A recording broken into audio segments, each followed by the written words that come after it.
أمنتم فمن تمتع بالعمرة إلى الحج فما استيسر من الهدي ولا تحلقوا رؤوسكم حتى يبلغ الهدي محله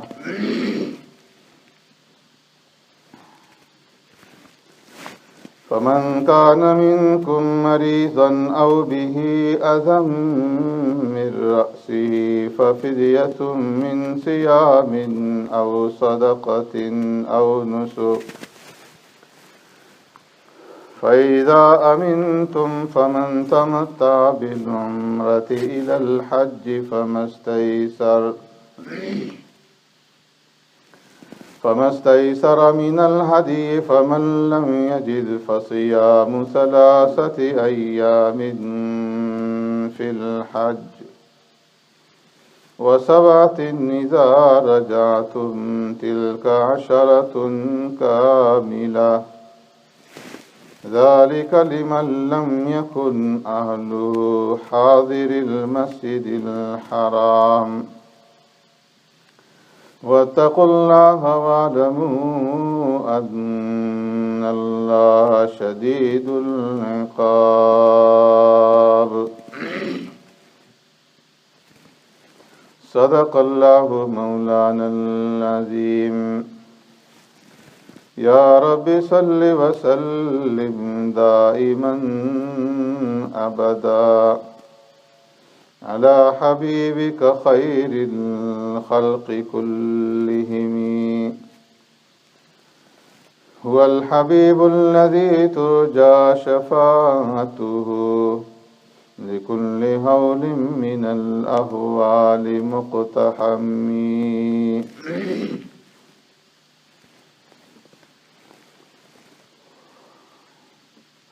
وَأَتِمُّوا الْحَجَّ وَالْعُمْرَةَ لِلَّهِ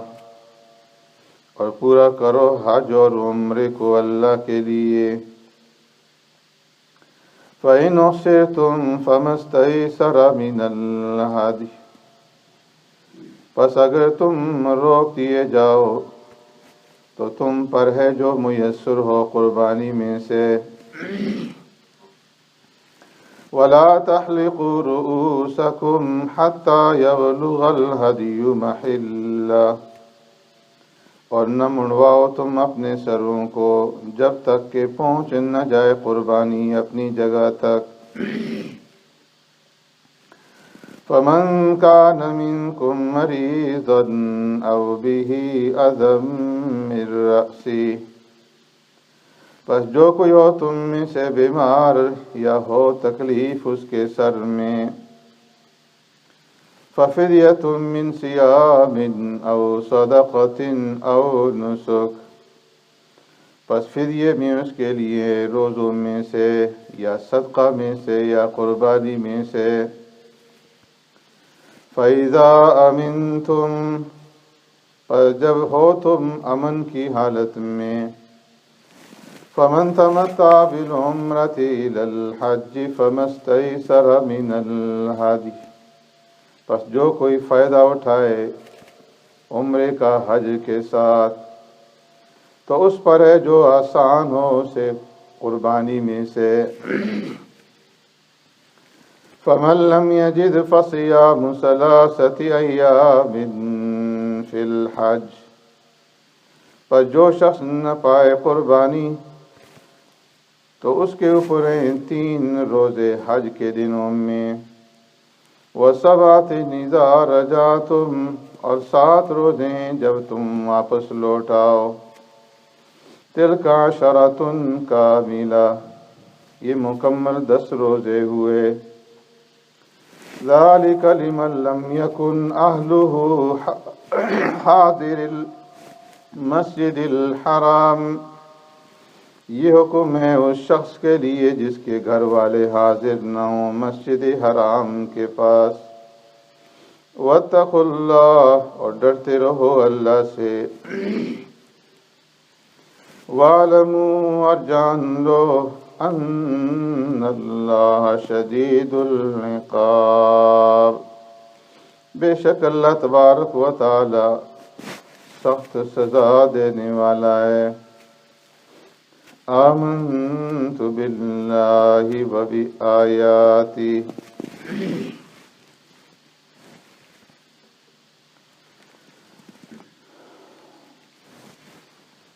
میرے محترم دوستوں، بزرگوں، بھائیوں، اس آیت کریمہ سے پہلے اس رکوع کے شروع میں چاند سے متعلقہ احکامات کا ذکر ہوا کہ یہ مواقیت للناس والحج، کہ چاند کے ذریعے سے لوگوں کو اوقات کے بارے میں اور حج کے زمانے کے بارے میں معلومات حاصل ہوتی ہیں۔ پھر اس کے بعد جہاد فی سبیل اللہ کا مقصد اور اس کی غرض و غایت بیان کی گئی، اور اشہر حرم کا ذکر ہوا اور اس کا احترام بیان کیا گیا، اور پھر اس کے بعد انفاق فی سبیل اللہ کا ذکر ہوا کہ اس کے بغیر جہاد فی سبیل اللہ کی تکمیل ناممکن ہے۔ اب یہاں سے اس آیت کریمہ میں رب العالمین حج اور عمرے کا ذکر فرما رہے ہیں۔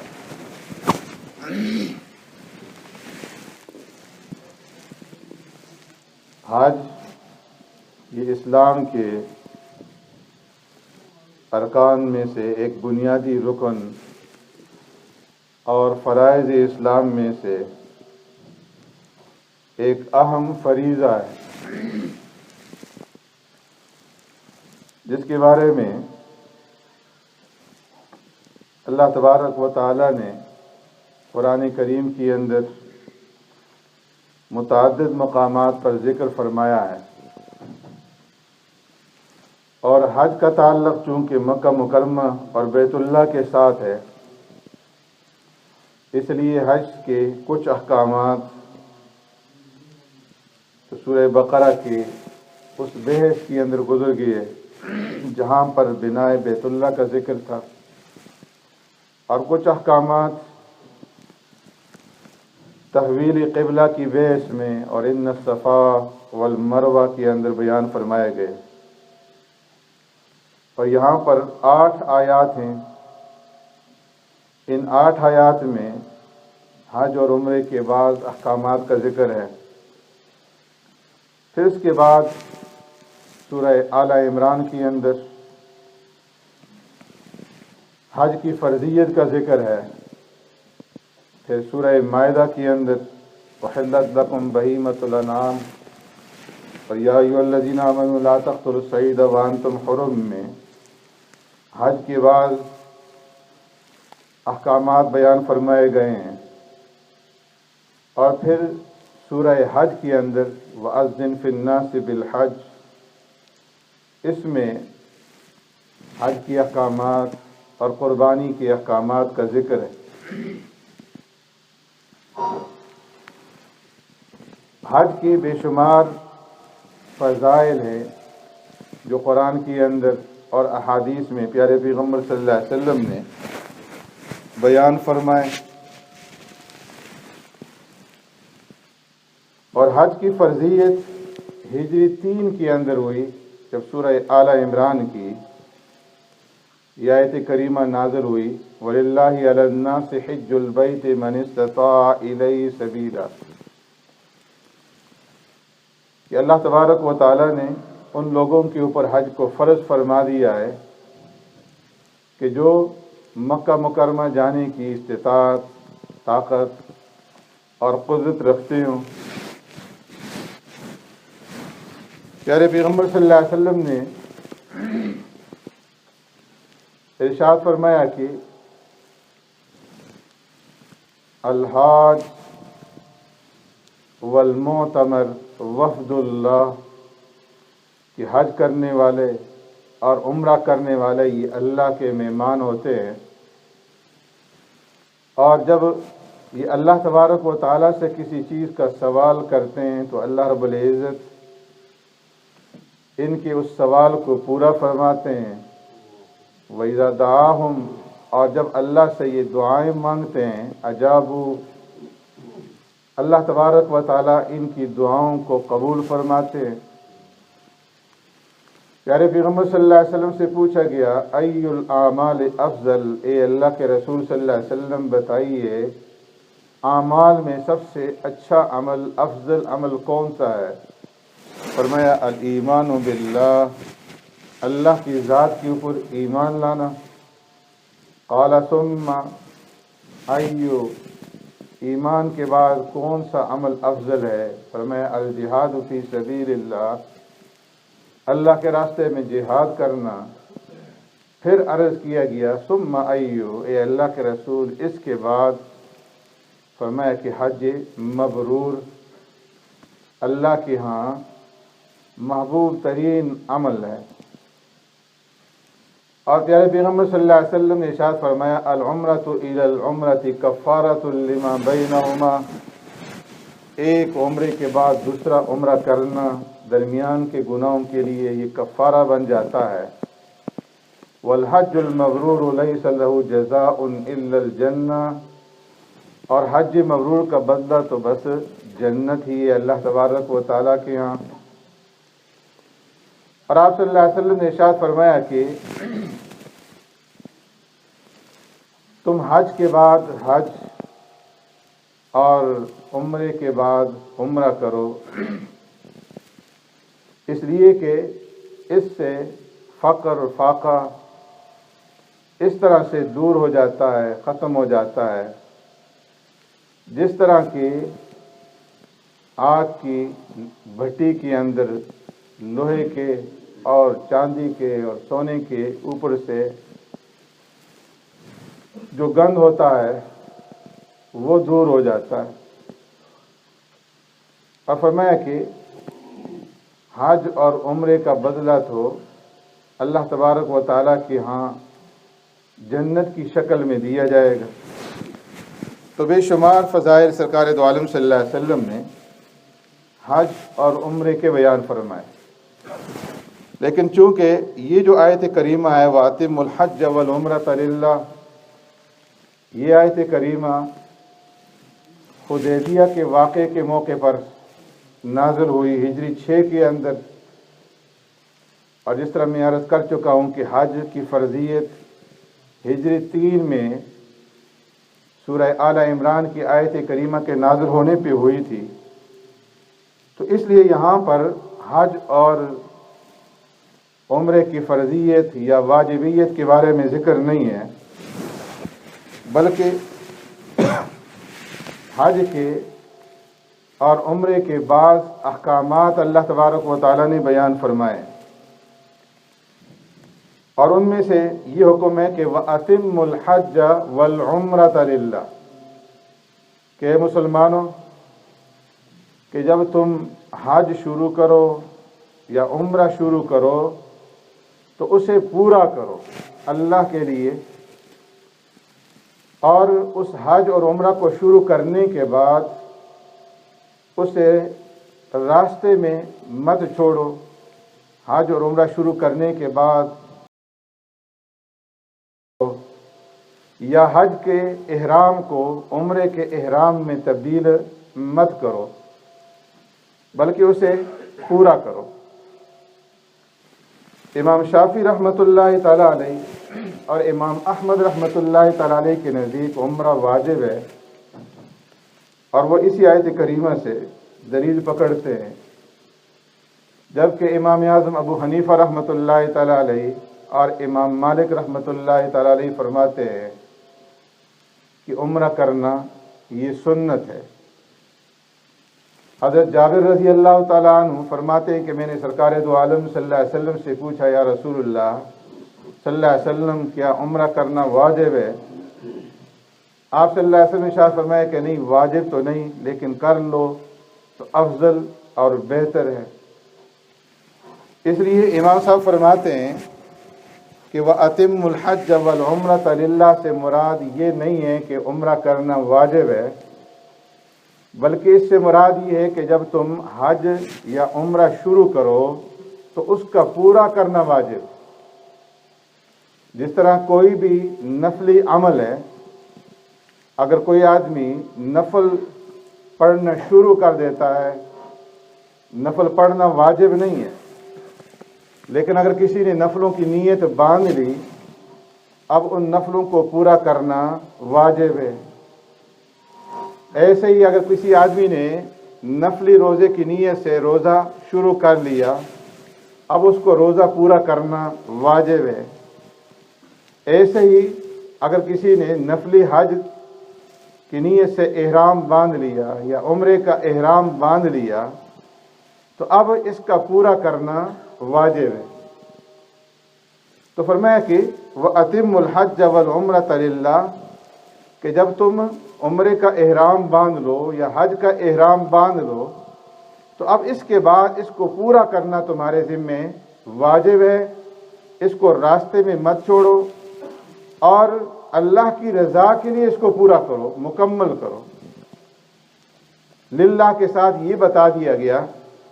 کہ تمہارا یہ حج کرنا، تمہارا عمرہ کرنا، یہ صرف اللہ کی رضا حاصل کرنے کے لیے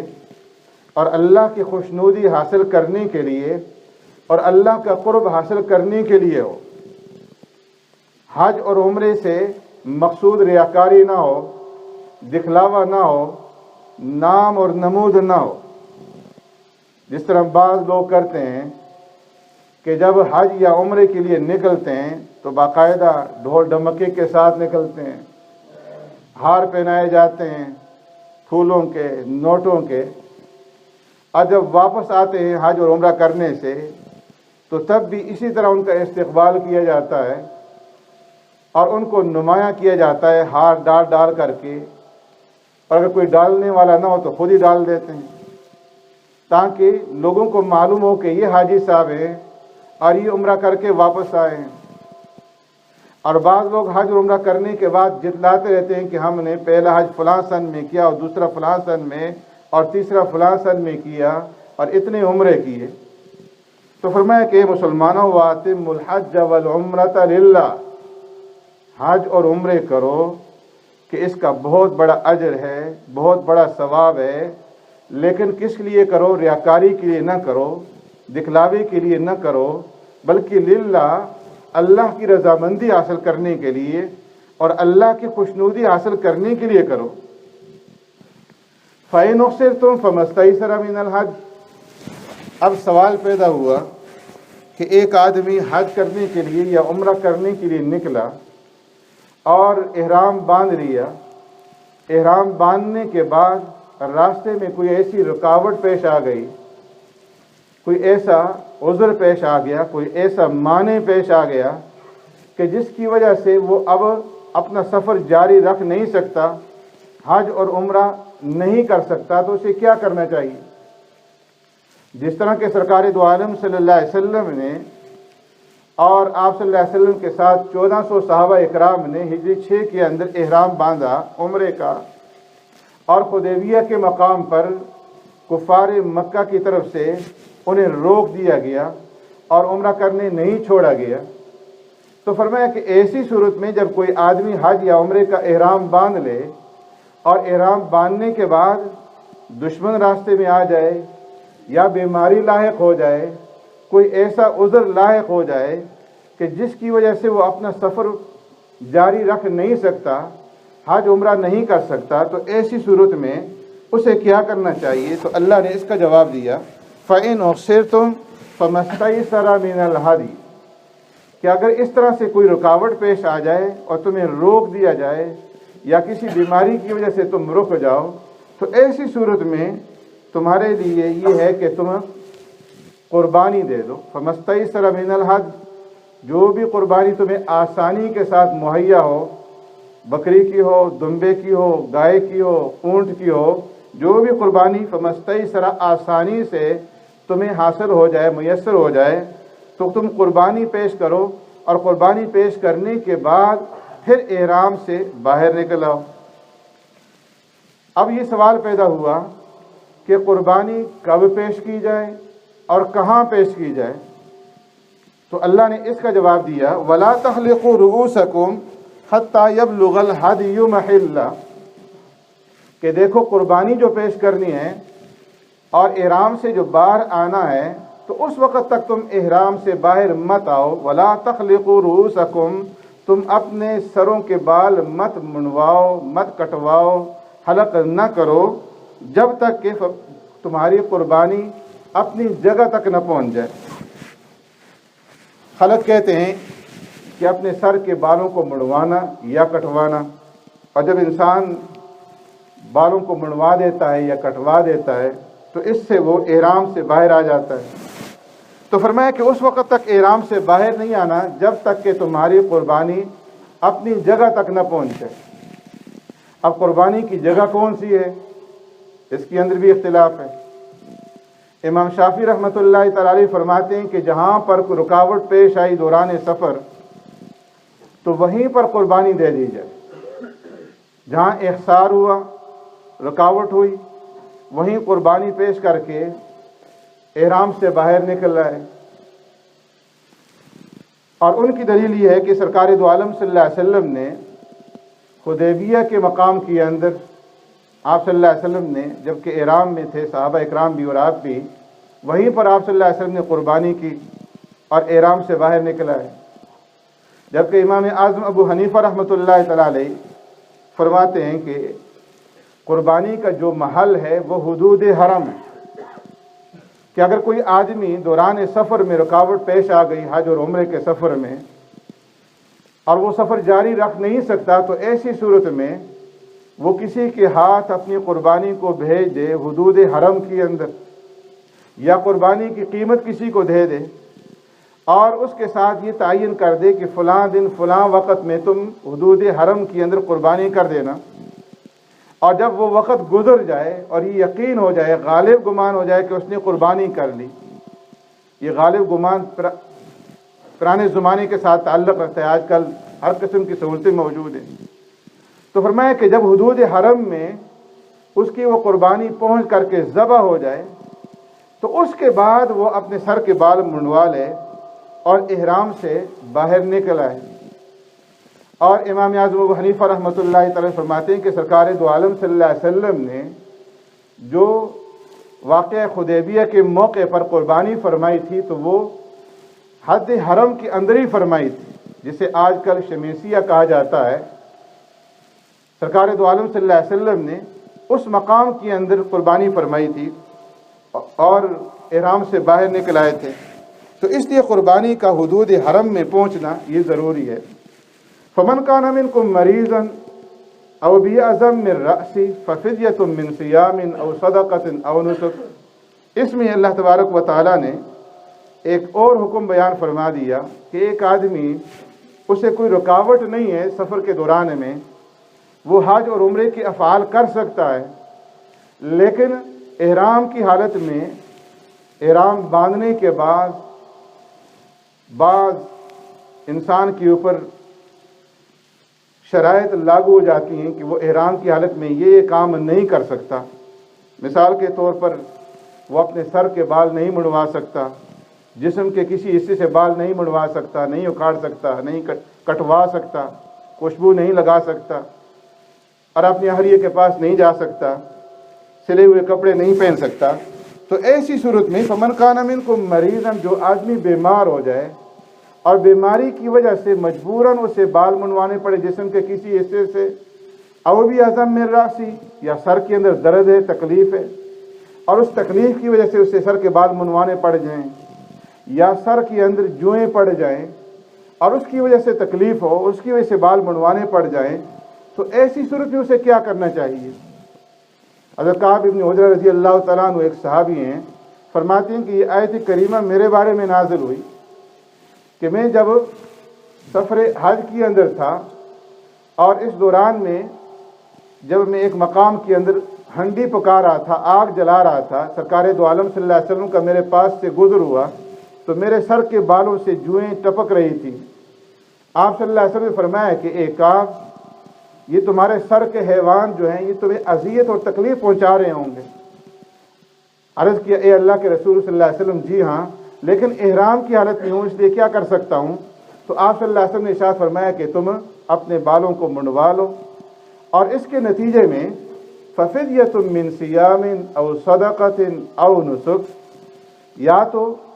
تم اس کے فدیے میں تمہیں فدیہ دینا پڑے گا، فدیے میں 3 دن کے روزے رکھ لو، او صدقۃ یا صدقہ دے دو، او نسک یا قربانی پیش کر دو۔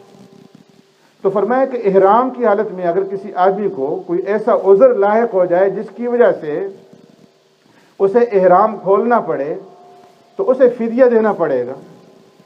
اور فدیے کے اندر یا تو 3 دنوں کا روزہ ہے، اور یا روزہ اگر نہیں رکھ سکتا تو پھر اس صورت میں فرمایا کہ صدقہ ہے، اور صدقہ کے اندر فرمایا کہ 3 سا گندم ہے